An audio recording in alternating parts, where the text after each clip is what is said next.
안녕하십니까. 이어서 경남 뉴스입니다. 김해 부산 경전철이 개통 4년을 맞았습니다. 해마다 이용객이 늘고는 있지만 여전히 예측 수요량의 20%에 불과한 수준인데요. 자치단체가 보전해야 하는 손실금이 눈덩이처럼 불어나고 있습니다. 차주아 기자가 보도합니다. 김해와 부산의 21개 역으로 가는 김해 부산 경전철. 올 들어서만 하루 4만 5천여 명이 이용했습니다. 출퇴근용으로 한 3-4번 정도 이용해요.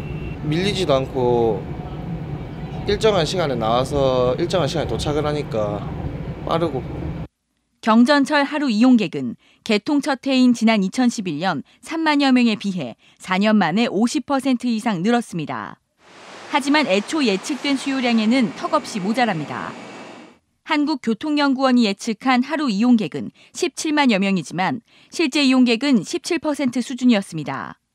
게다가 해마다 승객이 1만 명씩 늘 것으로 예측해 올해는 22만여 명에 이르러야 하지만 실상은 5분의 1에 그쳤습니다. 매년 한 10% 이상씩 승객이 늘고 있거든요. 그렇다 보면 한 4-5년 내로는 6만에서 7만 정도, 이 정도까지는 가지 않을까.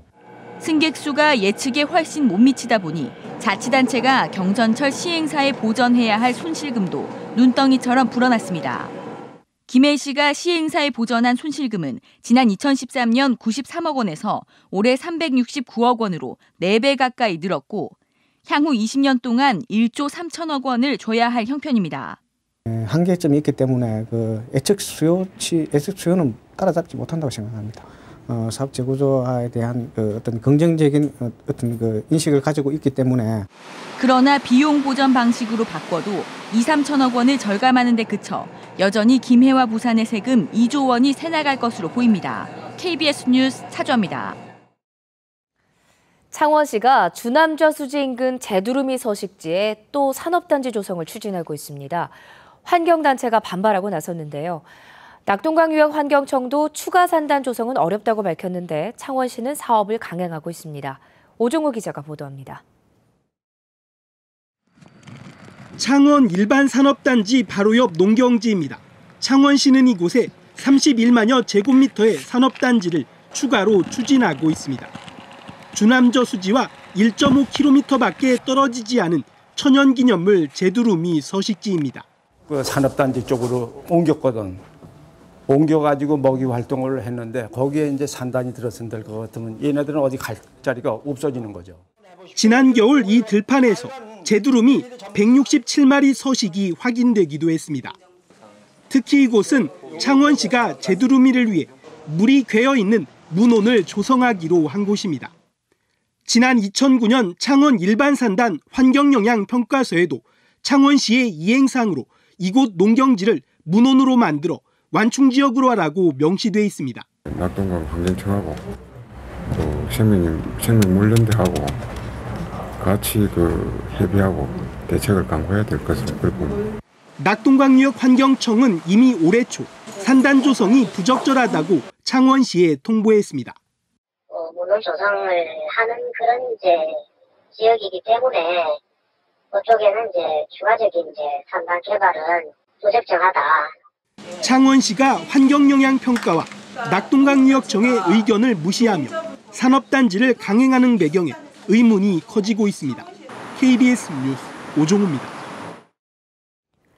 진해경찰서는 고수익을 미끼로 투자를 유도해 약 100억 원을 받아 가로챈 혐의로 46살 박모 씨와 44살 박모 씨 두 자매를 구속했습니다.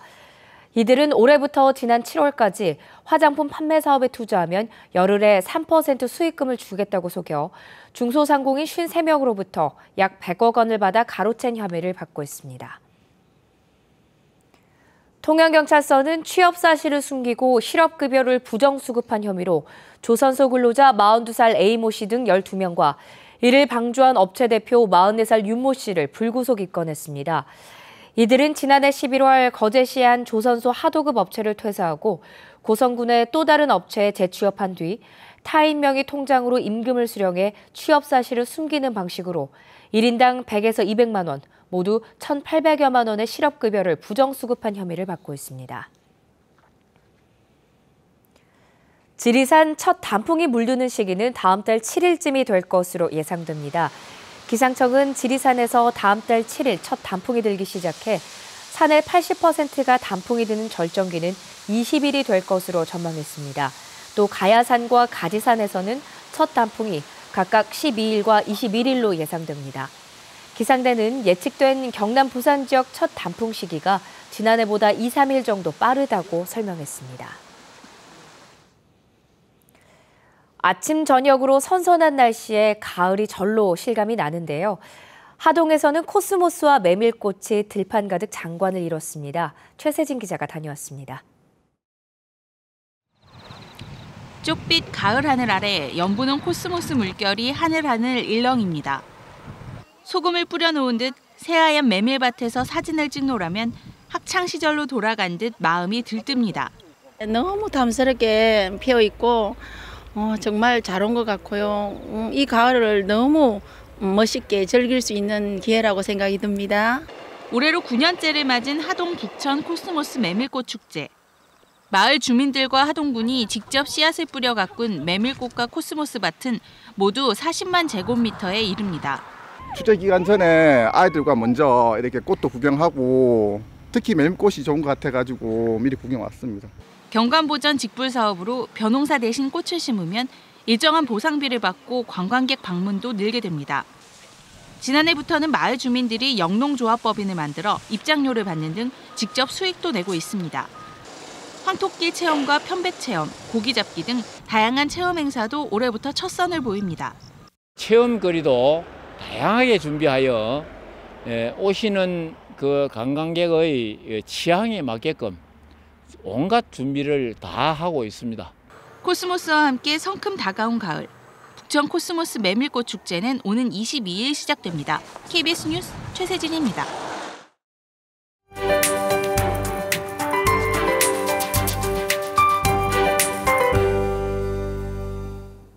오늘은 쾌청한 가을 날씨 즐길 수 있겠습니다. 비 소식도 없고 대체로 선선하게 시작하고 있는데요.